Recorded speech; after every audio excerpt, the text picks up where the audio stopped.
Rusty and I already knew each other from high school, but we reconnected later in life. And so we dated, I think, 6 months or something.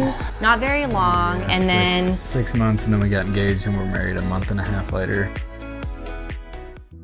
the day that I had SCAD happen, which is spontaneous coronary artery dissection, I was pregnant with my first child at 32 weeks. I was going to Springfield, Missouri to get ready for my best friend's bridal shower. When I got there, it was very hot, and I was with my friend Kara, and we were getting ready. I remember I was carrying a little box with shredded papers, and I remember I was grabbing it and walking up the stairs, and when I got close to the stairs, I felt this tightness in my chest, very tight.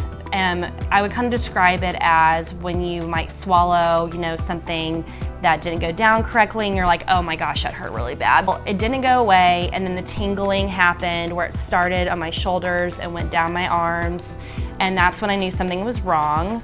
And so I said, hey, I'm gonna go lay down in my car and I'm gonna call my doctor, and I tell them I have chest pain. So what are they gonna say? Of course, go to the ER. We saw that the blood work, of course, was elevated, and that's supposed to show that you did experience a heart attack. They rushed me then to the other side of town where more of their cardiac unit is to talk to them to see what else they can find. They decided to do an echo, and they're doing the echo, and they do find something. Lauren called me and told me she was at the ER sometime in the early afternoon. So I packed up, started driving to Springfield. I think I made it to Eldon. She told me that everything was fine. I should go turn around and drive home. So as soon as I get home, she calls me and tells me that she thinks she had a heart attack. So I drove to Springfield pretty quickly. And then the doctor came in, I think it was about 2 in the morning, and she said that they had called the helicopter to airlift her. We found it's mild dissection. Definitely there is a tear there. It is a problem, but it's manageable. When they took her back for the heart cath, I was the most scared I've ever been in my whole life.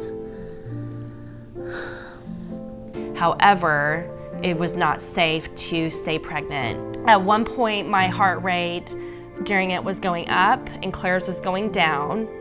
And then hers would go up and mine would go down.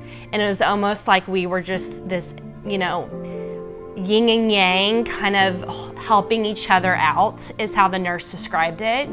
And that was the coolest experience, scariest, but the coolest experience. And so she came in and I heard her cry, and I remember they just brought her over to me, showed her to me, and I just said, just take care of my daughter. We go with Claire over to the NICU, and then Clara went into shock and her heart stopped in the elevator. So they pumped her full of caffeine, basically, got her heart re-kick started. Got her to her room, and I was, somewhat relieved, but, I have a wife in one hospital and a kid in another one. Whichever one you're not with, you're worrying about, so it's just kind of hard to relax. We were in the hospital, and, combination with me being there and then her in the NICU for almost a month. Most people might not know that SCAD happens most likely in postpartum time. So when I had my SCAD heart attack, that already is rare, but it's even more rare to have it when you're not postpartum.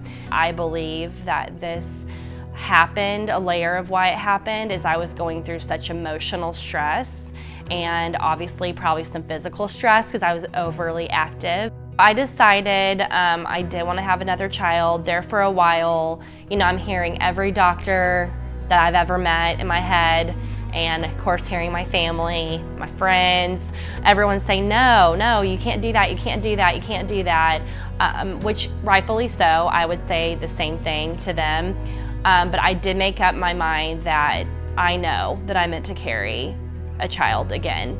I had an amazing pregnancy, and I had a baby boy named Brooks, and I wanted a boy so bad. I knew, I was supposed to do this. And I can't believe that I was about to let fear keep me away from doing what I was supposed to do.